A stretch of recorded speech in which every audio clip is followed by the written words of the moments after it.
নাম কি মা? আমার নাম নিশি। তুমি কি একটু হেঁটে দেখাবা? আমি তো হেঁটে হেঁটে এখানে আসলাম, আবার হেঁটে দেখাতে হবে? দেখছো কি স্মার্ট আনসার, আইকিউ কি শার্প। এরকম স্মার্ট মেয়ে তো আমার খুব পছন্দ, আমার খুব পছন্দ হয়েছে। আমি এরকম মেয়েই তো আমি চাচ্ছি। জি ভাই সাহেব, মেয়ে আমাদের খুব পছন্দ হয়েছে। আজকে বিয়ে, চলেন সবাই মিষ্টি মুখ করি।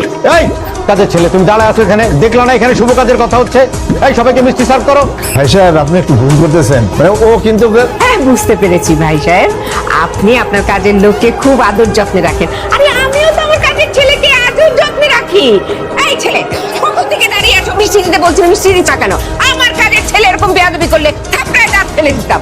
আসলে তো বেয়াদব, দেখছো তিনবার বলা হলো মিষ্টি দিতে, তুমি এখনো মিষ্টি দিচ্ছ না। আরে দাদা মুনিয়া, আমি বের হচ্ছি। আচ্ছা, এই সকাল সকাল আপনারা আমার বাসায় আসছেন কেন? কালকে আপনাদের বাসায় নিয়ে আমাকে অপমান করে কি 7 মিনিটে নাই, এখন আমার বাসায় আসছেন অপমান করতে? আল্লাহ বাবা, কি বলো তুমি? আমাদের জামাই তুই কেন আমরা অপমান করতে যাই? আরেকটু অপমান হলেই বা কি হয়েছে? এই যে তুমি কালকে শার্টটা তুমি পরাই দিছো তোমার শালিরে, ওকে দেখে পছন্দ করছে, এনগেজমেন্ট করে গেছে, আগামী শুক্রবারে বিয়ে, তোমাকে দাওয়াত করতে আসলাম। একবার দাঁড়াও, আর একটা কথা আছে। যে মেয়েটাকে দেখছো না, আমাদের বিয়ে থাকে, দেখো তো মেয়েটা কি সুন্দর। সুন্দর হলে কি হবে, জনম দুঃখী, জানো? জনম দুঃখী। আর মনে করো সংসারের সমস্ত কাজ কাম জানে, মানে এত লক্ষ্মী একটা মেয়ে। তো কি করবো এখন, বিয়ে করবো রে?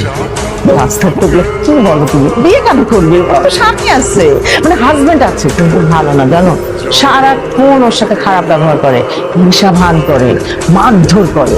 আরে আমি কি করবো সেটা বলেন। মানে তোমার শার্টটা যদি ওকে খুলে দিতে, তাহলে ওকে পড়াতে আমার কপালটা যদি একটু ভালো হতো। কিছু ফাইজলামি বাদ দিতে বললো।